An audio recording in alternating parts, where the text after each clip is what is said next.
I want to start off by telling you, I don't know, you perhaps don't even know this already. We're going to, words of wisdom, some words of wisdom. Matt said to me, pick what you like from the book of Proverbs. So I've chosen these words, and in due course they will come up on the screen a little bit later, but I'll share them with you now, which is from Proverbs 3. Trust in the Lord with all your heart, and lean not on your own understanding. In all your ways submit to him, and he will make your path straight. Making your path straight. I want to start off then by telling you a little bit of a story about a journey I undertook to come to Ipswich, which is normally about sort of 45 minutes or so. A few weeks ago I was coming to Ipswich for a meeting, and I have to confess to you I was running a little bit late. But it's a route I knew well, and I wasn't quite sure how late I was running, so I put it into Google Maps to give me an ETA, and it told me I was going to be running about 10 minutes late. But it also showed me a route that was bonkers. And I kind of thought, no, you don't know the way. I know the way. You wouldn't go that way. You'd go, I'd go through Ashfield, and then I'd go, I'm getting on with it. I'm ignoring you. Off I went, only to come round the corner and discover road closure. And what Google had told me was the fastest route, and I had said was not the fastest route, it most certainly Google was right and I was wrong. It asked me to perform a U-turn when it was safe to do so. You know how it goes. And then told me I was going to be 20 minutes late for my meeting. And I'm afraid that's typical of me. That's kind of how I live my life. My kids will tell you, if they were here, they'd say, if Dad says he knows a shortcut, you can add 30 minutes to the journey time. And sometimes I treat God like that, don't I? I treat him like a sat-nav. He's available to use at all times, except when I know better. And that's what these verses are all about. It's crazy, isn't it? I say we, maybe it's not we, maybe it's just me, but we're all so keen to follow our own ways and not God's way.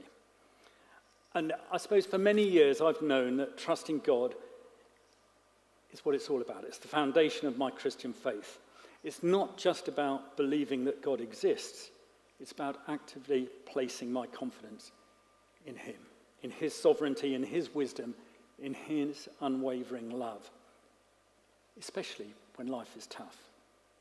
I've known that when I surrender my plans, my fears, my desires to him, when I acknowledge that he is God, whose ways and thoughts are higher than mine, when I recognize that, do I really live it? Do I live it? Do I trust in the Lord with all my heart and lean not on my own understanding? Do I submit all my ways to him and allow him to make my path straight? You see, I'm not sure I do. I think of myself as being quite self-sufficient, quite capable of planning my own future, and so on. But I know that trusting God enables me to see the bigger picture and recognize his hand in my circumstances. I was just talking about my background in business. I now see things that God was doing with me then that I didn't see at the time. I know that when I trust in him fully, he gives me a peace that guards my heart and mind. And he gives me confidence that he is working in all things for my good. And that's not all. When I trust in God, I tap into the power of his Spirit. He gives me strength to do difficult things, things that I didn't think I could do, cope with situations that I didn't think I could cope with. And I've learned that as I trust in God, my faith gets built and I'm drawn closer to him. I know this and I've experienced this, but I still struggle to do it. And I'm going to stick my neck out here. I'm going to say, I bet I'm not the only one in this room who does struggle to trust God all the time. If anyone here says, actually, no, you're wrong, Mark. I trust God all the time. I can do it. You can come do this much better than me. We all struggle with this. This is our human nature, isn't it? So I want to explore briefly 3 questions this morning. 1, why do we find it so hard to trust God? 2, what does trusting God look like and feel like? And 3, how can we move forward and grow in our trust of God and live it and not just know it? So let's deal with the first one first. Why do we find it so hard to trust in God? For me, I think it's the fear of bad news, a strong desire for control. It gives me a false sense of security, and it clouds my faith. It gets in the way of my faith.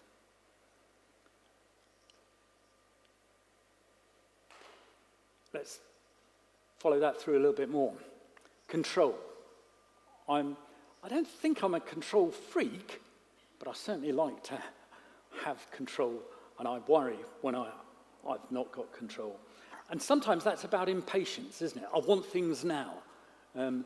Patience is a gift of the Spirit. I pray for more patience all the time. I'm not a very patient person.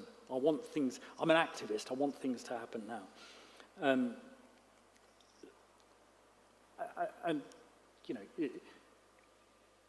Look at the example of Abraham and Sarah, for example. There's Abraham, and he's got the promise that he's going to be the father of all nations. And what does he do? Well, he and his wife concoct a plan that they're going to do it their way and not God's way. They can't believe that God's going to do it, because they can't wait. And waiting is something that we need to learn to do more, to wait on God. Trusting in God often requires us to live in uncertainty, in a time of saying, we'll wait for you, Lord, and so on. We try to force outcomes, don't we? Or I do. Another reason why I struggle to trust God is because, I suppose in some way it's all interrelated, these things, but it's fear of the unknown, isn't it? Not knowing things can feel overwhelming. When we're faced with all sorts of situations, maybe it's a financial struggle or a health crisis or a broken relationship or something like that, we long for immediate answers and security. That's what I was telling you about when Matt was asking me how I became a Christian. I wanted the outcome. Maybe somewhere in the depths of my mind, I perhaps understood that Philippa was not the girl that I was going to spend the rest of my life with, but I didn't know who it was, so I want that back. That was good. I wanted to banish that uncertainty and so on. Not knowing how things will unfold stirs up fear. It makes us hard to fully rely on God, doesn't it? In fact, it's one of the things that we're worst at as human beings, isn't it? We are naturally fearful a lot of the time. And God doesn't want us to be fearful. How many times in the Bible, this is a rhetorical question, if anyone does know the answer, do tell me after, but how many times in the Bible do we read that phrase, do not be afraid, fear not, do not be afraid? And yet, we are afraid all the time, and that's why we try and take back control and do it. And kind of linked to that is the third thing, which is about the lack of trust in God's character. Past disappointments, things that haven't quite gone the way that we thought. Again, it would be quite easy for me. I hope you realised I was joking when I said God couldn't be trusted and Welsh on the deal. You did realise that, didn't you? But it would be quite easy to slip into that acceptance and say, well, God didn't answer that prayer, so God can't be trusted, so I'm not going to trust him, and so on. As I mentioned, we've got 4 children. My eldest son had an experience when he was in the later years of being in his youth group, where he was badly let down by the leaders in a number of ways. And that sense of being let down, that sense of betrayal, he projected that onto God. And so often we do that, don't we? We have relationships with people that don't go the way we want them, and we blame God for it. And for Jack, my son, it was a big contributor to the fact that he lost his faith. And that grieves me. So, because that's not how God is. God always has the best, our best interests at heart. But we allow ourselves to get this kind of distorted image of God, that he's actually some sort of distant and angry deity, and he's going to make life difficult and hard for us. He's demanding, he's consistent. God's always working. There's that great chorus, isn't it? He's still working all the time for us. So, the fourth reason, perhaps, why we don't trust God is because we don't listen to him. We don't listen to him. I don't listen to him. I'm sure you're all very prayerful people. In fact, you're probably more prayerful than me, I'm sure. And when we face challenges, do we immediately take them to God in prayer, or do we try and sort them out ourselves? And if that isn't working quite how we hope, then we'll go to the fourth emergency service, which is God. It's kind of like that. We keep. Maybe I'm just telling you too much about ourselves, but it's too easy, isn't it, to keep God at a distance and sort of, I'll let you in as a last resort, and so on, I heard a brilliant example of this recently. It's a story about an atheist who went on holiday to Scotland. Some of you may have heard this. And he went on, and he hired a boat and went out on Loch Ness. He's just getting into the middle of the loch, and suddenly this huge monster rears its head out of the loch and starts rocking the boat and so on. And he thinks, I'm going to drown. And he just goes, God, save me! And the voice comes down from him. He says, I thought you didn't believe in me. And he said, no, but I didn't believe in the Loch Ness monster either till a couple of minutes ago. You see, too often we're like the atheist. We treat God as that last resort, just to go and get him when we need him. One of the things I've learned over the years is that prayer, I tended to think that prayer is all about telling God the answer and getting him to fix it for me, and so on. And actually, what was it Samuel was told to say to God? Speak, Lord, for your servant is listening. And so often we turn that round and go, listen, Lord, for your servant is speaking. We need to learn to listen to God. Without a dimension of silence, without a dimension of stillness in our lives, we don't offer the Holy Spirit space where he can reshape our willfulness into willingness. Remember the words in the verse that we've got? It's submit to the Lord with all your heart. Yeah. Okay. So those are maybe some reasons why I find trusting God difficult. Maybe some of that resonates with you. Let's turn it on its head. What does trusting God look like? And I hope to some extent some of the answers are already clear from what I've already said. But trusting God is an active decision to surrender control and place our faith in him. It isn't a feeling, it's a choice. It's a choice that we have to make every day. On some days, it may be choices we have to make every hour, and so on. We have to make them over and over again. First step seems to me to be, the first thing that it looks like is about surrender. I was talking about submission there. And I'm going to use a few examples now from the Bible just to do it, because probably the heroes of our faith are better examples of trusting God than I am.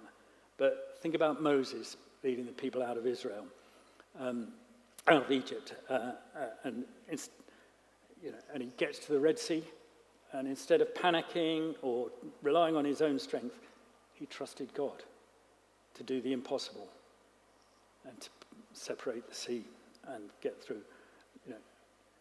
like Moses, it seems that we often face situations where there appears to be no clear solution. That little voice of fear in our ears reminds us that we'll never make it, that there's no way forward. But there is. Trusting God means intentionally saying to God, I'm frightened, but I'm going to trust you. You are in control. Second thing about what trusting God might look like is about relying on the character of God. You see, like I've said, trusting God isn't just about believing he exists. It's about believing in his goodness, in his wisdom, in his faithfulness. We were singing about that earlier, weren't we? He won't, building our house on that. Even when it doesn't make sense, it's believing and trusting in God's goodness. Because God doesn't change. I think we also sang something about that, doesn't he? Jesus Christ was the same yesterday, today, and forever. What God has done before, he can do again. When God has rescued us in the past, he can rescue us again. When God can plan a way for us forward, he'll do it again and again. He's a God of eternity, not just the here and now. You see, we need to place our trust in who God is rather than just what we can see in front of us. Biblical examples, Job losing everything, held on to the truth that God was still just and sovereign. Or David, fleeing from Saul, declared that God was his refuge and stronghold. Their trust wasn't in perfect circumstances, but in the God of hope who never fails. Choosing to trust God means surrendering our doubts and holding on to his promises. Doesn't mean ignoring our doubts. It means placing them in front of Jesus. The third thing I think that trusting God looks like is about spending time in his word. One of the best ways to strengthen our trust in God is by spending time listening to him, reading his word. There's all sorts of examples.